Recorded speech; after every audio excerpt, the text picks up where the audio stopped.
김남준 목사님이라는 분이 저 안양에서 목회를 하는데요. 오래전에 예배의 감격에 빠져라라고는 책을 지었습니다. 그 책을 가만히 보면 예배 드리는 교인들의 유형을 몇 가지로 설명을 해놨어요. 제가 소개를 해드릴게요. 수면제 예배가 있대요. 예배 시간이 시작이 되면 졸기 시작해서 축도할 때 끝난다는 사람들이 있답니다. 그게 수면제 예배. 또 맥 빠진 예배가 있대요. 예배 시간 내내 설교 언제 끝나나, 찬송 언제 끝나나 이 시계만 쳐다보다가 축도할 때 일어나는 사람, 이런 사람들이 있답니다. 독서 예배가 있대죠. 설교를 외면하고 그 시간에 계속 성경을 읽거나 또 주보를 보고 여기서 또 뭐 글을 끄적끄적 쓰고 그러면서 시간 때우는 사람들, 이런 사람들 독서 예배라고 합니다. 기억 상실증 예배가 있다고 합니다. 설교 시간에 다른 거 생각하느라고 설교 내용도 모르고 설교 제목도 모르는 사람들이 있다고 합니다. 시어머니 예배도 있답니다. 예배 시간에 집중 안 하고 다른 사람 눈치 잘 보면서 왜 저 사람은 저렇게 예배를 드려, 저 사람은 저 시간에 왜 저런 거래, 그 자꾸 잔소리하는 사람들, 이런 사람들은 시어머니 예배라고 그럽니다. 감동 예배도 있대요. 감동 예배. 다른 사람 예배 드리는 거 이렇게 견학하고 감독하고 관리하는 사람들 있다고 합니다. 그 이외에도 여러 가지 예배를 소개해 드렸는데요. 여러분, 우리는 어떤 예배를 드리면 좋을까요? 오늘 본문에서 우리가 해답을 찾으려고 합니다. 요한복음 4장은 예수님이 사마리아 여인을 만나서 물을 달라라고 하는 이야기부터 시작이 되죠. 그래서 예수님께서 생수에 대한 얘기를 합니다. 내가 누군지 알았으면 너 생수 달라고 얘기했을 거다. 내가 주는 물을 마시는 사람은 목마르지 않는다. 이러니까 이 여인이 그 물 나에게 달라고 그러죠. 그러다가 이 사마리아 여인이 예수님을 선지자로 알게 됩니다. 이 선지자는 미리 내다보는 사람인데 하나님의 부름을 받고 하나님의 뜻을 알려주는 사람을 선지자라고 하잖아요. 그러면서 갑자기 또 이 사마리아 여인이 예배에 대한 이야기를 꺼내는 거예요.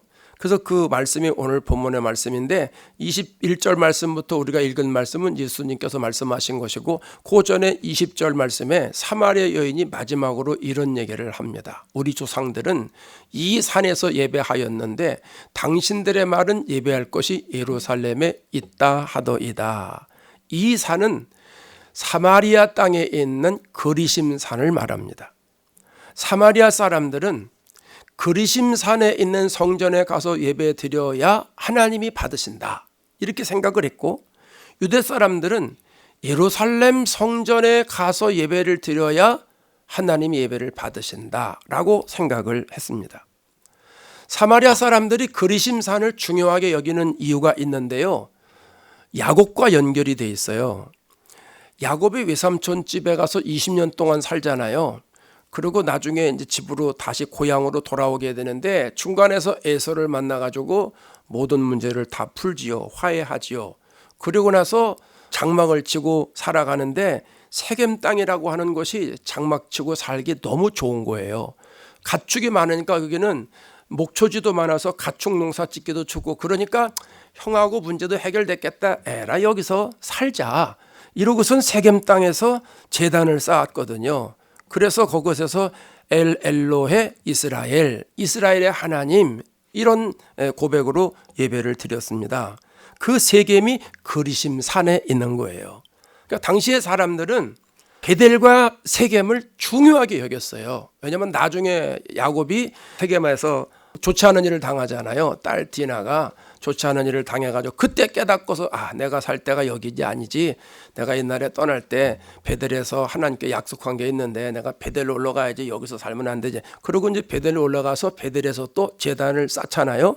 그래서 세겜과 베델을 중요하게 여기는 거예요. 그 사마리아 사람들은 야곱이 제단을 쌓았던 세겜을 중요하게 여기는 거예요. 그래서 그 세겜 땅에 성전이 그리심산에 있기 때문에 그리심산에 가야만 하나님이 계시다. 하나님은 그리심산에 있는 성전에만 계시다. 하나님은 특정한 장소에 계시다. 이 장소에 대한 굉장한 집착이 있었다라고 하는 거예요. 근데 이런 시각이 그 당시에 사마리아 사람들에게만 있었던 것은 아니고요. 고대 신관이 대부분 이래요. 그리스 로마 신화를 보면 제우스 신이 있잖아요. 그 제우스 신은 하늘의 신이에요. 천둥과 번개를 내리는 신이에요. 포세이돈 신이 있어요. 바다와 지진을 다스리는 신이에요. 헬리오스 신도 있죠. 태양을 다스리는 신이에요. 그러니까 당시에 하늘에도 신이 있고 땅에도 신이 있고 바다에도 신이 있고 곳곳에 다 신이 있어요. 우리나라도 그렇지 않았어요? 옛날에 정말 신이 많았어요. 그러니까 우리는 다 귀신이다 이렇게 표현했어요. 부뚜막 귀신 들어보셨죠? 부뚜막에도 귀신이 있어요. 우물에 가도 귀신이 있어요. 그 큰 나무 가면 그것도 귀신이요. 또 옛날에 화장실 갈 때 화장실에도 귀신이 있어요. 그래서 화장실 갈 때 뭐 이렇게 하고 가요. 화장실에 귀신이 있으니까 내가 가면 귀신이 깜짝 놀라니까 미리 얘기하고 경고하고 하는 거야. 나 간다.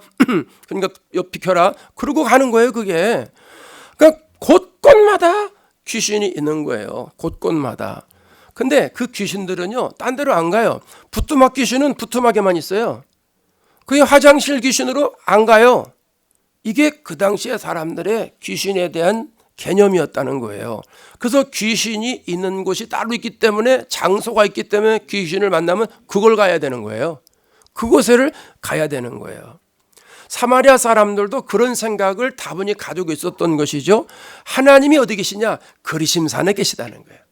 그리심산의 성전에 계시다는 거예요. 그러니까 하나님께 예배를 드리려면 어디로 가야 돼요? 그리심산으로 가야 되는 거예요. 반대로 유대 사람들은 하나님이 어디 계세요? 예루살렘 성전에 계시는 거예요. 그러니까 유대 사람들은 예루살렘 성전에 가는 거예요. 그러니까 예수님이 사마리아 여인에게 이렇게 대답을 하십니다. 21절 보세요. 예수께서 이르시되 여자여 내 말을 믿으라. 이 산에서도 말고 예루살렘에서도 말고 너희가 아버지께 예배할 때가 이르리라. 이 산에서도 말고 그리심산이죠. 예루살렘에서도 말고 시온산을 말하는 거예요. 장소가 중요한 게 아니라는 거예요. 예수님은 하나님은 특별한 장소에 묶여있는 분이 아니다. 지금 그걸 설명하고 있는 거예요. 여러분 보세요. 하나님을 가리켜서 우리가 여러 가지로 말을 해요. 그 중에 하나가 뭐냐면 하나님은 무소부재하신 하나님 이렇게 말합니다. 어디든지 안 계신 곳이 없다는 거죠. 하나님은 환경과 시간과 공간을 초월해서 역사하시는 분입니다. 신이기 때문에 어디든지 있다는 이야기예요. 모세의 뒤를 이어서 여호수아가 이스라엘의 지도자가 되잖아요. 그때 하나님이 모세를 통해서 이렇게 말씀을 하세요. 여호수아 1장 9절입니다. 강하고 담대하라. 두려워하지 말며 놀라지 마라. 네가 시작. 네가 어디로 가든지 네 하나님 여호와가 너와 함께 하느니라 하시니라. 내가 어디로 가든지 내가 너와 함께 할 거야. 그러니까 우리식으로 말하면 내가 그리피스버그에 가면 내가 거기도 같이 갈 거예요. 또 산타모니카 비치에 가면 거기도 내가 같이 갈 거예요.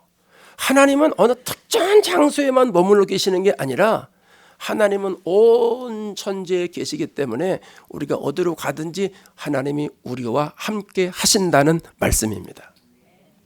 어느 수도원의 원장이 은퇴를 앞두고 고민이 쌓였어요. 후임 원장을 선발해야 되는데 수도사 중에 젊은 수도사 2명이 우열을 가릴 수 없을 만큼 둘 다 탁월한 거예요. 성결한 부분에서도 비슷하고 청결한 부분에서도 비슷하고 학문적으로나 성실성으로나 뭐 원장이 돼도 빠짐이 없는 사람들인 거예요. 근데 두 사람을 시킬 수가 없으니까 한 사람 시켜야 되는데 그게 고민이 된 거예요. 그래서 하루는 원장이 이 젊은 두 수도사들을 모아놓고 과제를 내줍니다.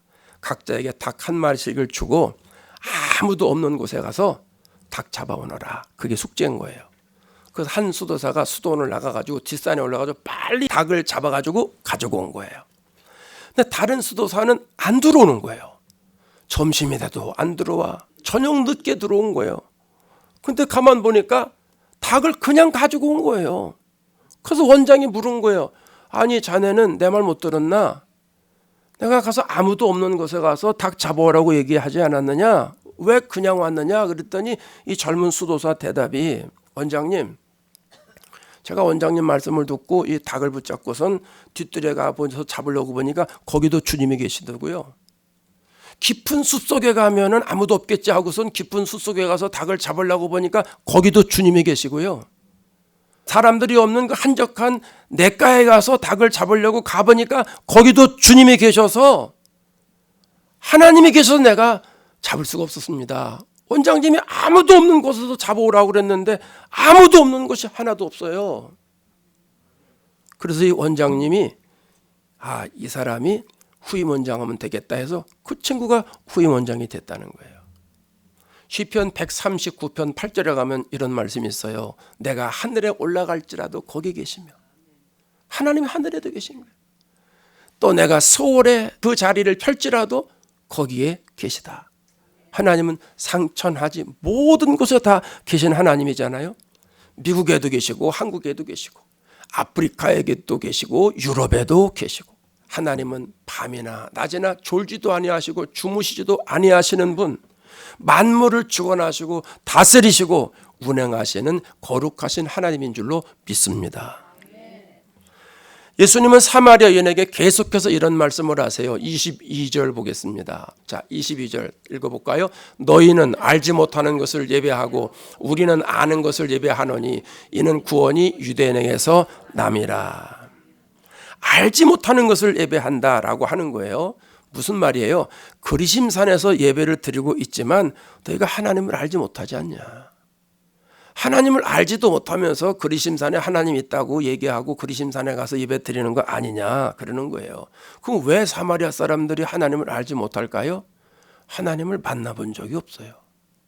하나님을 체험한 적이 없어요. 하나님의 영광을 자기가 경험한 적이 없다라고 하는 거예요. 그러면 왜 그리심산에 가서 계속 예배를 드리느냐? 전통이요. 조상들로부터 내려오는 전통이요. 조상들이 거기서 계속 예배를 드렸기 때문에 자기들도 예배 드리는 거예요. 그러다 보니까 그게 형식이 됐어요. 격식이 됐어요. 건성이 됐어요. 종교인이 된 거죠. 여러분, 예배가 뭐예요? 예배, 우리말로 표현하면 예를 갖추어 절한다라고 하는 게 예배예요. 예도 예자에 절 배자를 씁니다.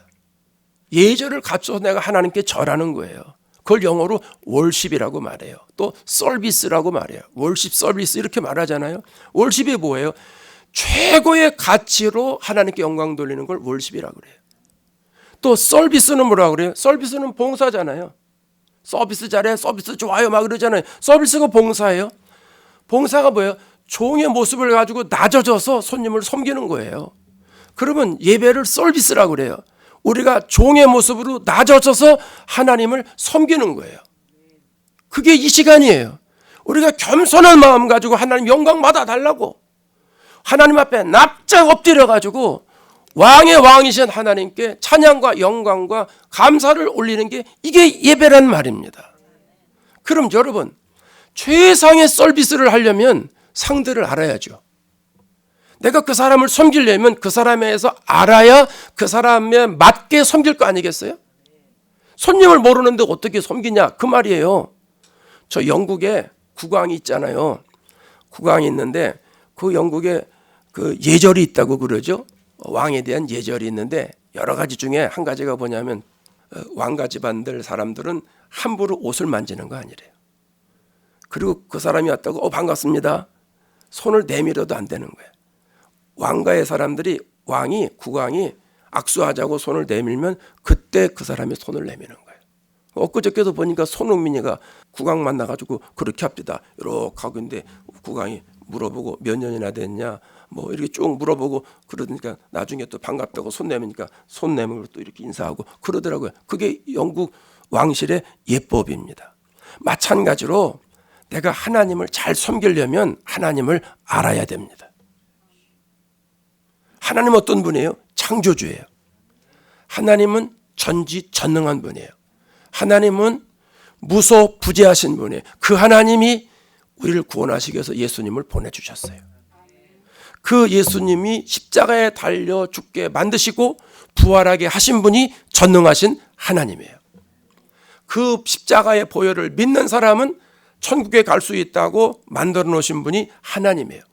그리고 성령을 보내주셔서 우리와 동행하시고 우리와 함께 하시고 우리를 인도하시고 우리를 선한 길로 역사하시는 분이 하나님이시라는 거죠. 그럼 그런 하나님 우리가 바로 알면, 야, 하나님이 천지를 창조하셨어, 우리에게 예수님을 보내주셨어, 우리를 구원해 주신 분이야, 우리에게 성령을 보내주신 분이야, 이러면 우리가 그 하나님을 어떻게 예비합니까? 하나님을 바로 알았으니까 최상의 가치로 하나님께 영광 돌릴 거 아니겠어요? 누구보다도 높으신 하나님이고 만왕의 왕이신 하나님이니까 세상에 누구한테 하듯이 비교할 수 없을 만큼 최상으로 베스트로 하나님 앞에 예배를 드리고 영광을 돌릴 게 아니냐 하는 거예요. 최상의 영광과 최상의 감사로 하나님 앞에 기쁨이 되도록 예배 드릴 게 아니겠느냐 하는 거예요. 시편 29편 2절에 가면 이런 말이 있어요. 여호와께 그의 이름에 합당한 영광을 돌리고. 하나님의 이름이 있잖아요. 격이 있잖아요. 격이. 대통령에 맞는 격이 있어요. 장관에 맞는 격이 있단 말이에요. 국가의 의전 서열이 있잖아요. 1등이 대통령이고 2등이 부통령 쭉 서열이 있어요. 그 서열에 맞는 격식이 있어요. 예우가 있단 말이에요. 그걸 안 지키면 안 되는 거예요. 그건 국가들마다 약속을 해놨기 때문에 당연히 그런 예우를 해주는 거예요. 그럼 하나님을 우리가 알았으면 하나님의 합당한 격식을 차려야 될 거 아니에요. 하나님을 만만하게 보면 안 되죠. 하나님인데 그 이름에 합당한 영광을 우리가 돌려야 된다 하는 거예요. 사마리아 여인은 하나님을 모르니까, 하나님이 어떤 분인지 모르니까 하나님의 합당한 영광을 돌릴 수가 없는 거죠. 하나님을 만나지 못했으니까 하나님께 예배를 드린다고 하는데 마음이 공허한 거예요. 마음이 공허하니까 그 자리를 뭘로 채워야 되잖아요. 그러니까 남편으로 채운 거예요. 성경에서는 5 남편이 있었고 지금 사는 남편이 6 남편이라고 그러는데, 그게 남편이라고 기록해서 남편일 수도 있지만 채워질 수 없는 것을 남편으로 표현한 것뿐이고, 그게 명예가 될 수도 있고 술이 될 수도 있고 물질이 될 수도 있고 자리가 될 수도 있고 돈이 될 수도 있는 거예요. 사람들이 마음이 안 채워지니까 술 먹고, 마음이 안 채워지니까 가서 카지노 가고, 마음이 안 채워지니까 이상한 짓들 하는 거 아니겠어요? 사실 하나님을 모르는 상태에서 예배를 드리거나 하나님을 만나지 못하고 예배를 드리는 거는요, 정말 불쌍한 거예요. 정말 불쌍한 거예요. 여러분 보세요. 교회를 다녀도 예수님을 만나지 못하고 예배 드리는 사람들이 있잖아요. 찬송도 불러요. 기도도 해요. 설교도 잘 들어요. 근데 하나님의 영광을 경험하지를 못하는 사람이 있잖아요. 봉사도 해요. 충성해요. 교회 일 누구보다도 열심히 해요. 헌금도 열심히 해요. 근데 예수님을 인격적으로 만나지 못하는 사람들이 있잖아요. 그냥 예배의 자리에 참여할 뿐이에요. 그냥 자연히 교회를 할 뿐이에요. 영적인 능력이 없어요. 영감이 없어요. 하나님의 심정이 없어요. 얼마나 안타까운 거예요. 얼마나 안타깝냐는 거예요. 하나님을 알지 못하고 예배드리니까 교회를 다녀도 변화되지 않는 거예요. 우리 이민교도 내가 가만 보면 26년 동안 목회하면서 가만 보면 이 교회 가서 2년 있다가 또 이 교회 마음에 안 든다고 저 교회 가서 3년 있다가 또 그 교회는 또 뭐가 마음에 안 든다고, 내가 그런 사람도 봤어요. 처음엔 순복음부터 시작을 했어요. 샌프란시스코 있을 때 얘기해요. 순복음 가서 마음에 안 든대. 그래서 장로교로 갔어요. 장로교 가서 마음에 안 든대. 그 다음에 성결교로 갔어요. 성결교 가서 마음에 안 든대. 그 다음에 구세군으로 갔어요. 구세군 가서 마음에 안 든대. 마지막에 온 게 감리교예요. 우리 교회요. 3년 지냈나? 집사님 한 분인데 우리 교도 마음에 안 들어서 딴 데 간대. 어디로 갑니까? 했더니 영어권 교회로 간대. 제가 마지막에 불러다 놓고 그랬어요. 집사님, 어느 교회 가시든 자유요. 근데 교단마다 다 돌아다니시고 그건 신앙이 아니에요. 심각하게 생각하고 어느 교회 갈 건지 결정하고 죽는 날까지 그 교회 가서 신앙생활 하세요. 그렇게 하고선 제가 기도해드리고 보내드렸어요. 여러분, 하나님을 알지 못하는 상태에 예배드리는 건 불쌍한 거예요. 하나님을 만나지 못하고 예배 자리에 참여해서 나는 예배 드렸다라고 하는 거 불쌍한 거라는 거예요. 그럼 우리가 어떻게 예배를 드려야 돼요? 예수님이 이렇게 말씀하세요. 23절을 볼까요? 다 같이 읽어봅시다. 시작. 하나님께 참되게 예배하는 자들은 영과 진리로 예배할 때가 오나니 곧 이때라. 아버지께서 자기에게 이렇게 예배하는 자들을 찾으시느니라. 참된 예배를 드릴 때가 온다는 거예요. 그럼 참된 예배는 어떤 예배냐? 영과 진리로 예배하는 사람이 참된 예배라는 거예요. 예전에는 신령과 진정으로 이렇게 해석을 했어요. 근데 원어에 비슷하게 해석을 하려면, 번역을 하려면 영과 진리로 이게 번역해야 돼요. 아주 좋은 번역이에요. 영과 진리로 예배드려야 된다. 그럼 영이 뭐냐? 영은 영어 성경에 보면 in spirit라고 써 있어요. in holy가 아니에요. in spirit. 무슨 말이에요? 성령 안에서 예배드린다는 거예요. 성령의 인도함 받아서 예배드린다는 거예요. 성령에 이끌려서 예배드린다는 거예요. 성령이 주시는 마음을 가지고 예배드린다는 거예요. 그 다음에 진리로 예배드린다. 진리는 예수님이잖아요. 내가 곧 길이요 진리요 생명이니 그랬잖아요. 그럼 예수님의 마음으로 예배드린다는 거예요. 그럼 예수님 마음이 어떤 마음이에요? 나는 마음이 온유하고 겸손하니. 예수님의 온유하고 겸손한 마음으로 내가 종된 자세를 가지고 하나님 앞에 서비스를 드리는 거예요. 그게 영과 진리로 예배드리는 거예요. 다시 말하면 진리의 영 안에서 예배드리는 거예요. 성령 안에서 예배드리는 거예요. 저는 예전에 이렇게 예배드려야 된다는 걸 몰랐어요. 그냥 예배는 정성을 다해서 드리면 되는 줄 알았어요. 신령과 진정으로 드리라고 그랬으니까 그냥 있는 힘을 다하여 정성을 다해서 예배드리면 되겠지, 그런 줄 알았는데 문제가 뭐냐 하면 그렇게 예배를 드려도 생각처럼 영적인 감동이 없는 거예요. 내가 생각했던 것처럼 은혜를 못 받는 거예요. 여러분, 예배를 정성을 다해서 드린다고 드렸는데 마음에 영적인 감동이 없어요. 영적인 충만함이 없어요. 그럼 예배를 잘 드린 거예요? 못 드린 거예요? 잘못 드린 거예요. 하나님이 받으신 거예요? 안 받으신 거예요? 안 받으신 거예요. 그래서 나중에 이걸 깨달았어요. 아, 그게 아니구나. 내 생각대로 그냥 최선을 다해서 정성을 다해서 드리는 게 아니로구나. 성령에 이끌려서 드리는 거로구나. 여러분, 예배 드릴 때 그런 마음 없어요? 오늘은 이렇게 예배 드리면 좋겠다. 오늘은 교회 가서 이렇게 찬양하면 좋겠다. 오늘은 말씀 들을 때 이런 역사가 일어나면 좋겠다. 여러분, 이게 여러분 생각이요? 성령의 생각이요? 성령의 생각이요. 성령의 생각. 성령께서 주시는 그 생각 가지고 예배를 드리라는 거예요. 그래서 그 다음부터 기도하기 시작을 했어요. 성령님, 예배 드리는 순서마다 역사에 주옵소서. 저는 설교하는 사람이니까 성령이 역사하는 대로 설교해 주옵소서. 설교할 때 성령에 이끌려 설교해 주옵소서. 진리의 영이 역사하는 예배가 되게 해 주옵소서. 예배 드릴 때 우리 모든 성도들이 성령 충만히 받아서 하나님의 마음과 통하는 역사가 이루어지게 해달라고 이렇게 기도하게 되는 거예요. 그렇게 교회 오면서 기도하고 오죠. 열심히 기도하고 와서 그렇게 예배를 드리면 얼마나 마음이 따뜻하고 얼마나 하나님의 영이 충만한지 몰라요. 그래서 그 다음부터 찬양 드린 리더들에게 제가 그렇게 당부를 해요. 어떤 찬양을 하나님 앞에 올려드릴지 기도로 준비해라. 어떤 찬양 리더들은 자기가 좋아하는 곡만 쫙 써가지고 신나게 막 불러요. 옳지 않은 거예요. 하나님 앞에 먼저 기도해 봐야 돼요. 하나님, 이번 주에는 어떤 곡을 찬양을 하면 좋겠습니까? 하나님이 감동받으시는 찬양을 다 드리면 좋겠는데 내 생각이 아니라 성령의 생각으로 찬양곡을 정하고 싶습니다. 어떤 곡이 좋을까요?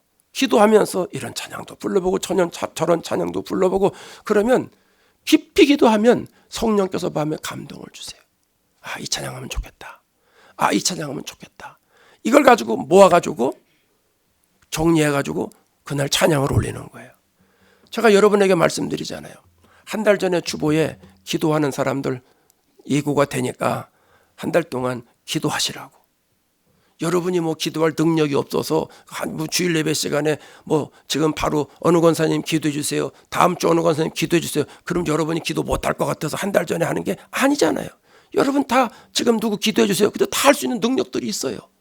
근데 대피기도는 그렇게 하는 게 아니기 때문에 한 달 전에 알려드리면서 하나님께 물어보라고 제가 말씀드렸잖아요. 하나님, 몇월 몇째 주에 제가 기도인데 목사님이 저를 기도 담당으로 시켰는데 그때는 어떤 기도하면 좋겠습니까? 지난달에 이런 기도했는데 이번엔 어떤 기도하면 좋겠습니까? 이런 기도하면 좋겠습니까? 이런 기도하면 좋겠습니까?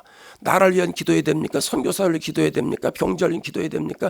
누구를 위해 기도해야 됩니까? 막 하나님께 물어보면 하나님 마음에 감동을 주셔서 이런 기도해라, 저런 기도해라 알려주시죠. 그걸 일목요연하게 적어가지고 정리를 해오라고 그러잖아요. 여러분 지금 그렇게 하고 계시죠? 오늘 학원 선생님도 그렇게 하셨고 다음 주에 강원 선생님도 그렇게 하실 거죠?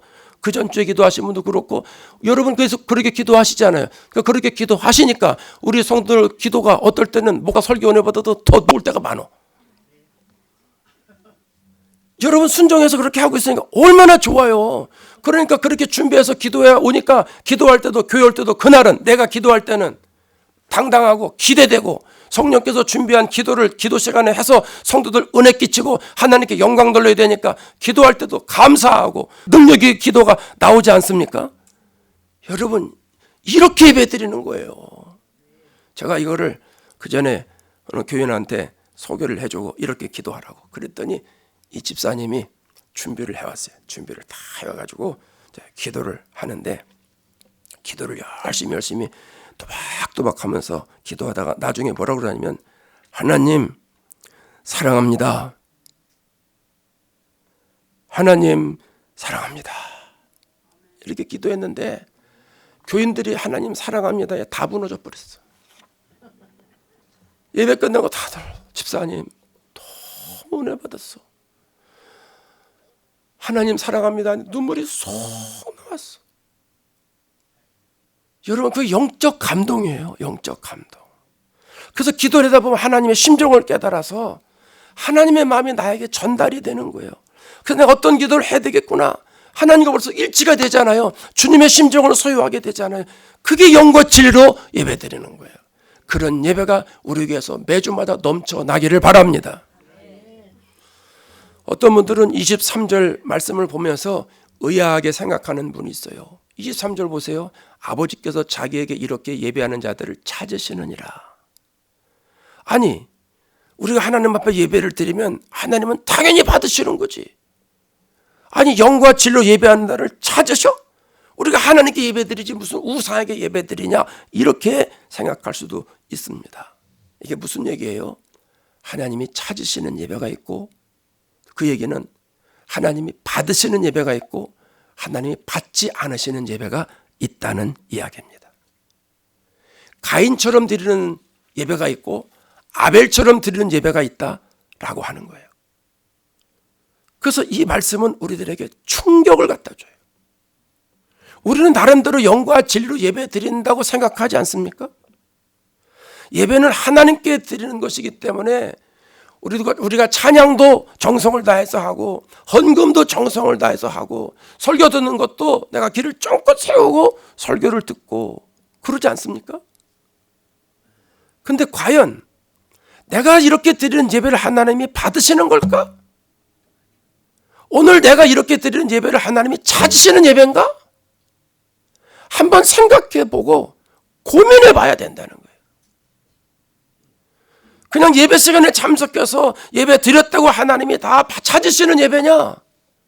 그건 아니라는 거예요. 이사야 선지자 시대에 이스라엘 백성들이 하나님 앞에 짐승을 잡아 예배를 드렸어요. 그때는 소나 양이나 염소를 제물로 드리는 때니까 흠없는 거 깨끗하고 정결하고 거룩하게 해서 레위기에 알려주시는 그 예법대로 해가지고 하나님 앞에 제사를 드렸어요. 하나님이 기뻐 받으실 만한 제사를 드렸다는 거예요. 근데 하나님이 그 제사들을 다 받으시고 뭐라고 하시냐면 이사야 1장 12절에 이렇게 말합니다. 너희가 내 앞에 보이러 오니 예배 드리러 오는 게 아니라 쇼회로 온다는 거예요. 하나님 나 왔어요. 나 예배 드려요. 이렇게 온다는 거예요. 이것을 누가 너에게 요구했느냐? 누가 이렇게 예배 드리는 걸 얘기했느냐? 내가 얘기했냐? 그 말이에요. 그러면서 하나님 뭐라 그래요? 내 마당만 밟을 뿐이니라. 많은 재물을 하나님 앞에 드리지만 그거 다 나에게 보여주기 위해서 너희들 하는 거 아니냐? 오늘 본문의 표현으로 말하면 성령의 감동으로 예배드리는 것이 아니지 않느냐. 그거 소용없다는 거예요. 그 예물 더 이상 가져오지 말라는 거예요. 내 마당만 밟을 뿐이라는 거예요. 이사야 말씀에 뭐라고 그래요? 역겹다 그래요. 하나님이 너희들 예배드리는 거 역겹다. 다시는 안 받는다. 충격적인 말씀 아니에요. 그러면서 우리가 하나님이 찾으시는 참된 예배는 무엇인가를 바로 알아야 되고 하나님이 받으시는 참된 예배를 우리가 준비해야 된다는 거예요. 저는 우리 성도들이 적어도 토요일만큼은 주일 예배를 준비하는 삶의 자세로 살았으면 좋겠습니다. 여러분 토요일날 너무 멀리 외출하지 마세요. 늦게 들어와서 피곤해가지고 주일날 예배 오는데 막 서두르고 그러지 마세요. 어디 멀리 갔어도 조금 일찍 오세요. 그리고 저녁에 와서 조금 쉬세요. 릴렉스하게 좀 쉬었다가 그리고 교회 와야 돼요. 주일날 어떤 옷 입고 할 건지 미리 생각도 해두고 헌금도 토요일날 미리 좀 써놓고 준비 다 해놨다가 빠지는 거 없나? 이걸 꼭 가져가야 된다. 그러면 꼭 앞에 대놓고. 저도 토요일날 주일 준비하다가 이거 교회 꼭 가져가야 되는데 그거는요 신발장 앞에다 갖다 놔요 미리. 주일날 까딱하면 잊어버려.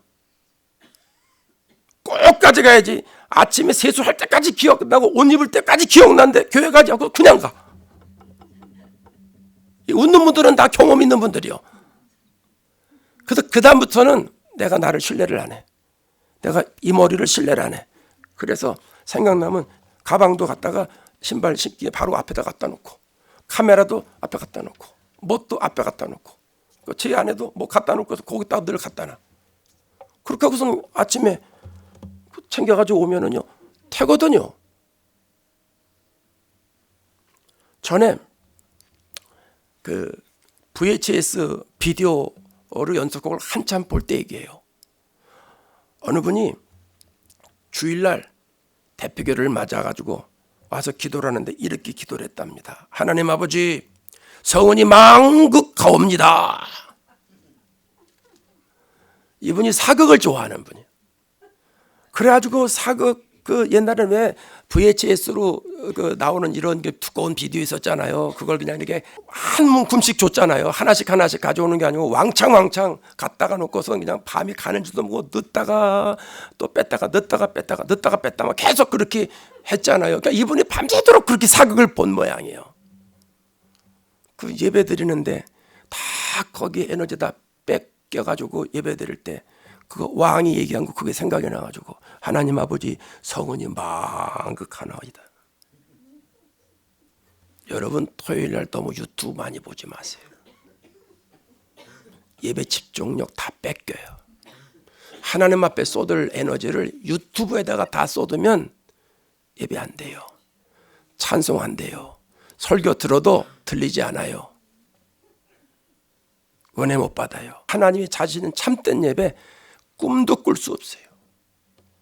그냥 토요일 날은 우리가 각별히 신경을 써야 돼요. 여러분 하나님은 영과 진리로 예배하는 자들을 찾으신다고 그랬어요. 그렇기 때문에 우리가 늘 영과 진리로 예배를 드려야 돼요. 그래서 24절에 그렇게 마무리를 하는 거예요. 하나님이 영이시니 예배하는 자가 영과 진리로 예배할지니라. 저는 우리 교회에서 드리는 예배가 하나님이 찾으시는 예배가 됐으면 좋겠어요.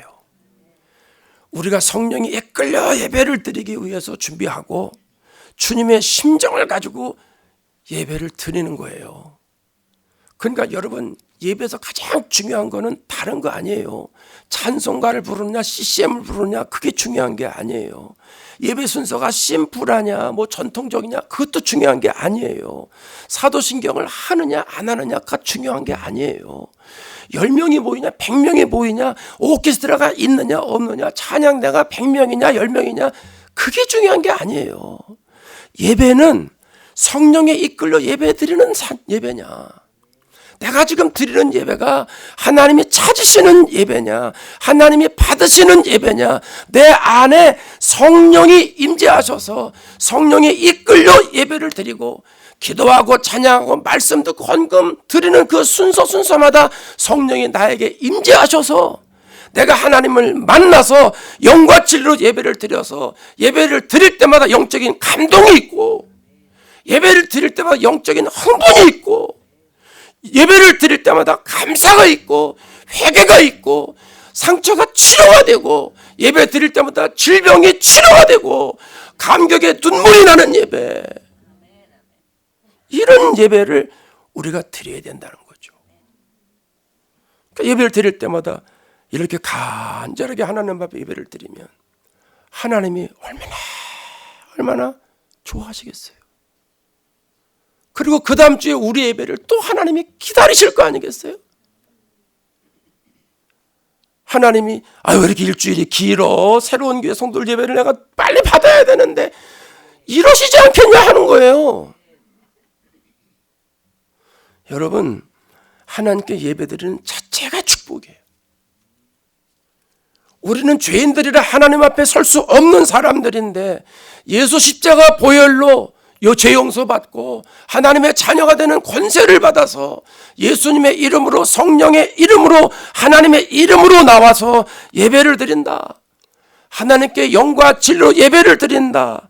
이런 축복이 어디 있어요? 성령이 이끌로 예배를 드린다. 하나님의 영광에 우리가 같이 참여하면서 하나님 주시는 안식을 누리고 영적인 파워를 우리가 얻고 영적인 에너지를 누린다고 한다면 한이 없는 예배가 되지 않겠습니까?